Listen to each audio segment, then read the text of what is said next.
everyone, this is Tushar and welcome to my new vlog video. আজকের এই daily ভ্লগে আমরা হচ্ছে সকাল থেকে সন্ধ্যা কি করতেছি আমাদের ডেইলি রুটিনটাকে আপনাদেরকে দেখানোর চেষ্টা করব, যেটা হচ্ছে আমাদের আজকের মূল টার্গেট। বাদবাকি দেখা যাক কি করা যায়। তো এখন হচ্ছে আমরা ঘুম থেকে উঠছি, আপনাদের অলরেডি হয়তো দেখছেন।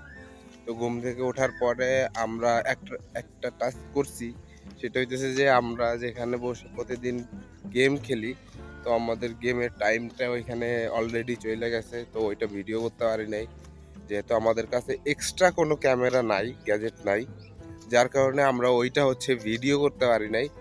কিন্তু আমরা এখন আসছি হচ্ছে আমাদের এক কাছের ছোট ভাই, সে হচ্ছে নদীতে হচ্ছে মাছ ধরতেছে, বড়শি পাচ্ছে, যাতে করে মনে করেন যে মাছ বাঁধে। তো এই মাছ বাঁধে এইটা দেখার জন্য হচ্ছে আমরা আসছি যে ওর মাছের কি অবস্থা, ওর কি মাছ বাঁধছে কি না। তো এখানে আসছি আমরা 4-5 জন মিলে। তো আপনাদেরকে দেখাচ্ছি, দাঁড়ান, ব্যাক ক্যামেরা দিয়ে আমি একটু দূরে আসছি আপনাদের সাথে কথা বলার জন্য, বিকজ এখানে হচ্ছে সবাই ফাজলামি করতেছে। তো এখানে মানে আওয়াজ হইতেছে, আমার ভয়েসটা আপনারা ঠিক মতন শুনতে পারতেন না, যার কারণে আমি একটু দূরে চলে আসছিলাম। তো আমাদের আজকে প্রথম টাস্ক গেছে, আমরা হচ্ছে গেম খেলছি, তারপরে হচ্ছে এখন হচ্ছে আসলাম হচ্ছে মাছ ধরতেছে, সেই মাছ ধরা দেখতে। তো আপনাদেরকে সোজা ব্যাক ক্যামেরায় দেখাচ্ছি।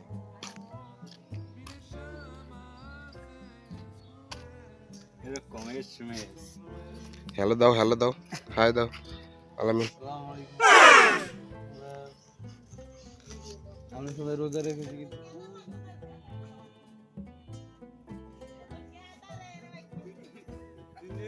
बच्चे बूढ़े जवान सब रूपा का अंडरवियर पहने।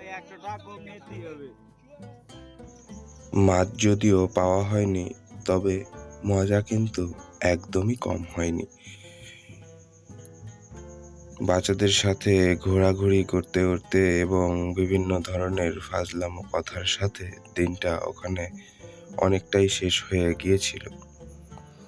হ্যাঁ, রোজা রাখার কারণে কষ্ট অনেকটাই হয়েছে, কারণ প্রচণ্ড রোদের কারণে প্রচুর ঘাম বেরোচ্ছিল, যার কারণে ক্লান্তিটা আসাটা স্বাভাবিক।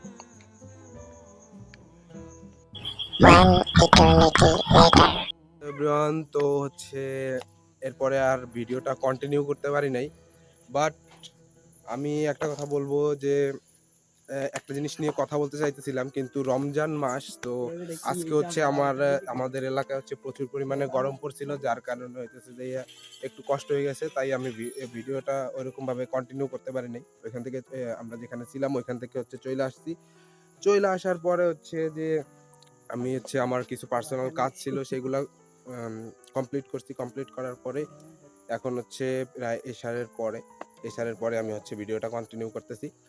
তো আমি এখন একটা বিষয় নিয়ে কথা বলতে চাইতেছি। তো সেই বিষয়টি হলো, আচ্ছা তোমরা এদিকে আসো, তোমরা হইতেছে এদিকে আসো।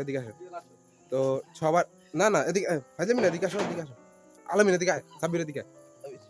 হ্যাঁ, এন্ড এই কথা হইতেছে যে বর্তমানে বাংলাদেশের যে একটা অবস্থা, বাংলাদেশের বর্তমানে যে আসিয়া যে একটা মর্মান্তিক যে একটা ঘটনা ঘটছে, ঠিক আছে। তো আমরা আসলে আমাদের পক্ষ থেকে ওইরকম তো আমরা কিছু করতে পারতেছি না, তাই না? আমরা তো আর সরকার না, আমরা প্রশাসন না, আমরা আইন না, আমরা কিছু না, ঠিক আছে। কিন্তু আমরা যেটা জানাইতে চাইতেছি পুরা বাংলাদেশের মানুষকে, পুরা বাংলাদেশের যতটা মানুষ আছে, মা আছে, বোন আছে, আমাদের সকলকে হইতেছে যে কি সেফটি নিশ্চিত করতে হবে।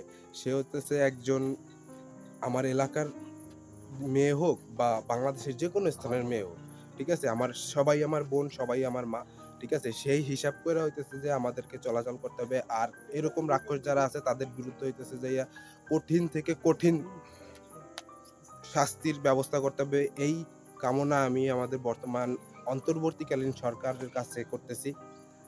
আর এটা একটা মর্মান্তিক ঘটনা, আসলে এই বিষয়ে বলতে গেলে মানে আজকে একটা খবর দেখলাম যে ডক্টর যারা আছে তারা হইতেছে যে বর্ণনা দিতেছিল যে কিভাবে আসিয়াকে কিভাবে হচ্ছে যে আহত করা হয়েছে, কি মানে ঘটনাটা পুরো বললো যে তার মানে শরীরের মানে কিভাবে ক্ষতি করা হয়েছে। এই বিষয়টা আসলে মানে শুই না, মানে আমার এখন পুরোপুরি ওই কল্পনা কইরাও আমার হাতটা কাঁপতেছে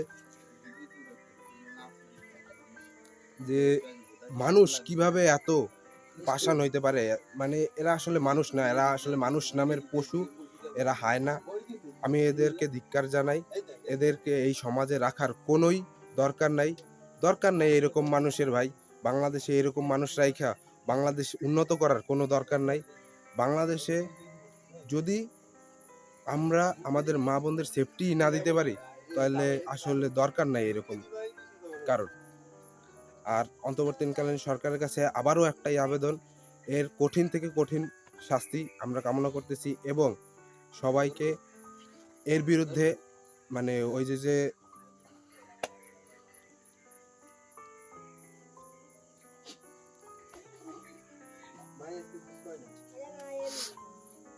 ওই যে রেপিস্টটা আছে তার বিরুদ্ধে কঠিন থেকে কঠিনতম শাস্তি করতে হবে। এই হলো সর্বশেষ কথা। আর আজকের ভিডিও এ পর্যন্তই। আগামীতে আমি অন্য কোনো ভালো ভিডিও আনার চেষ্টা করব। আজকের মূলত ভিডিও করার এই একটাই কারণ ছিল আসিয়ার এই বিষয় নিয়ে কথা বলা। দিনের ভাগে বলতে পারলে আরো ভালো হইতো, কিন্তু এখন রাত হয়ে গেছে, তারপরও না বললেই নয়। এই বিষয়ে কথা না বলা মানে নাগরিক হিসেবে আমাদের যে নাগরিকের যে দায়িত্ব, একজন নাগরিকের যে দায়িত্ব, সেই নাগরিকের দায়িত্ব থেকে পিছাই যাওয়া। কি বলো তুমি?